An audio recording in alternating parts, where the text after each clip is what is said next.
தமிழ்நாட்டில் பள்ளிகள் திறப்பை ஜூன் மாதத்தின் 2ஆம் பாதிக்கு ஒத்திவைக்க வேண்டும் என்று பாமக நிறுவனர் டாக்டர் ராமதாஸ் தற்பொழுது தமிழக அரசுக்கு வேண்டுகோள் விடுத்திருக்கிறார்.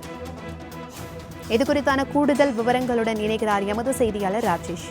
வணக்கம் ராஜேஷ், இதுகுறித்தான விவரம் என்ன? தமிழகத்தில் கோடை விடுமுறை முடிந்து ஜூன் 6ஆம் தேதி பள்ளிகளை திறப்பதற்காக தமிழக அரசு மற்றும் பள்ளிக்கல்வித்துறை திட்டமிட்டு இருக்கிறது. இதற்கு பாமக நிறுவனர் ராமதாஸ் தனது கடும் கண்டனத்தை தெரிவித்திருக்கிறார்.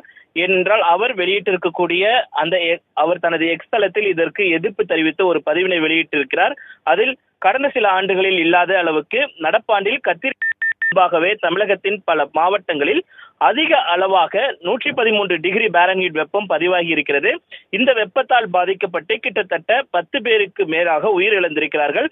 அதனால் பள்ளிகள் திறப்பை ஒத்திவைக்க வேண்டும்.